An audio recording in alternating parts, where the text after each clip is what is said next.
Intolerant. Most of us cringe at that label, but intolerance can be a beautiful thing. Take a look. Controversial subjects like abortion, homosexuality, and racial equality have created a great divide in our culture. Many people think everyone should be accepted no matter what they believe or do, while others resist friendships with people they view as different or immoral. Sean McDowell, a former high school teacher, and his dad Josh, a best-selling author, address these complex issues in their book, The Beauty of Intolerance. Today, Sean gives insight on building relationships with others who hold completely different worldviews.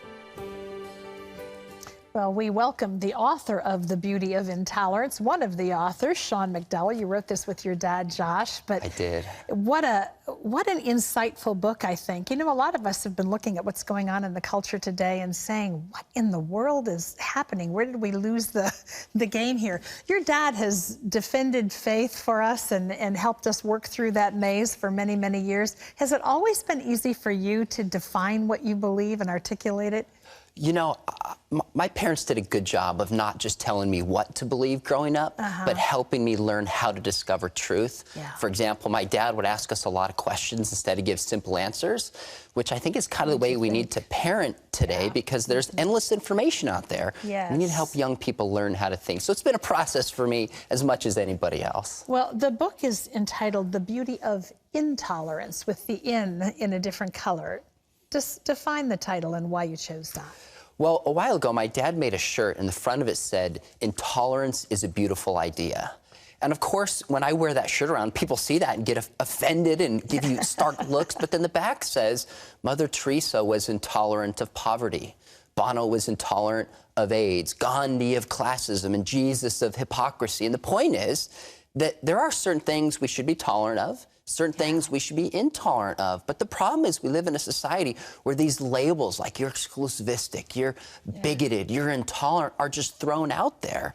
We need to take the time to think through what is tolerance. How do we really live in conversation in a culture respectfully with people that have very, very different beliefs? Can I just say your book came out in the right year? Well, thank you. I mean, really, exactly what you're talking about is what seems to be missing in our culture today. And how confusing to young people is that? Because, you know, the grown-ups, the adults, the leaders are setting this example of if I don't like something that you believe or something you stand for, then I can't be civil with you. How do we get our young people back on track with this? Well, I think part of the difficulty is we're using the same words like respect, dignity, tolerance, diversity, but they mean very, very different things to different generations. Yeah. So say millennials and up, even above millennials, tolerance essentially meant I disagree with you, but I still respect you. Yeah. Your right to believe something different, and I will treat you with dignity and honor even though we differ.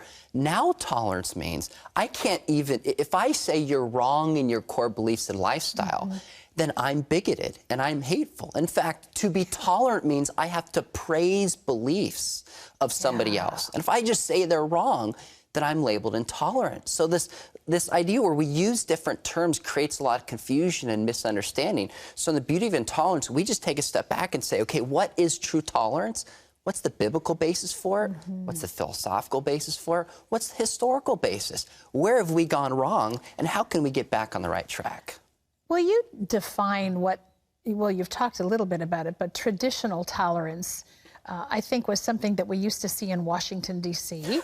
You know, I mean, we could vote differently, but we could reach across the aisle when that vote was done and shake hands and leave.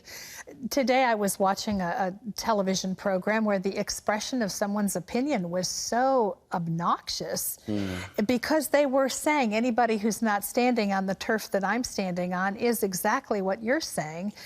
Anathema, you know, like I can't even see you as a valuable human being. How do we begin to change that dialogue, Sean? How do we begin to change the thought process that you're either with me or you're against me and I can't even see your merit? Well, the first thing is, as Christians, we need to really know what we believe and why we believe it, about tolerance, about truth, about all issues. Then we can speak with confidence to people with a different belief system. But second, and probably most important, is we need to step outside of our comfort zones, because the narrative is that anybody who, you know, if you were an American, you loved apple pie, baseball, and you were a Christian. Now, if you're a Christian, you're intolerant and bigoted. So the way to counter this narrative is that if we step out and build relationships with people, very different belief systems, and they see our lifestyle, they see our love, even amidst difference. When the voice comes in that Christians are bigoted and intolerant, their first reaction will be, you know what? I know Christians, and they're not that way. So each of us have to just step out and build loving, gracious relationships with people of very different backgrounds, different races, different belief systems. And then they can hopefully see the love of Christ through us and know what real tolerance is. Well, the kind of cultural intolerance that we're living in today has even crept into the church, which is sad. I think it has. In fact, really cultural tolerance is this idea that rather than truth is something in God's character that he has expressed, and we are to mold our ideas to God's truth. Cultural tolerance says, I am the source of truth myself. And we increasingly see this on moral issues where people think, if I believe something, you have no right to criticize me, and I can read my truth into the Bible rather than conform my life to what the Bible really teaches. Well, it certainly is an interesting thought to really examine what is intolerance to me, and how do I, through relationship, make a difference. What advice would you give to parents? Probably exactly what your dad did for you, huh? Well, yeah, I would say, number one, you got to really build relationships with your kids. Excuse me. Reach out, build relationships with your kids, but also understand the world that kids are growing up in today. What tolerance means, what respect means, what diversity means. And then when we really understand how those terms are understood by a younger generation, I think we can communicate much more effectively and lovingly. Well, I want to say, whether you're the parent trying to figure that out for yourself or someone wanting to lead your children through the maze, The Beauty of Intolerance is a great book to start with. Sean co-wrote this with his dad, Josh McDowell. We've all been reading his books for years. And Sean, you did a great job on this. It's a wonderful book, Well, really. thanks for having me. Highly recommend it.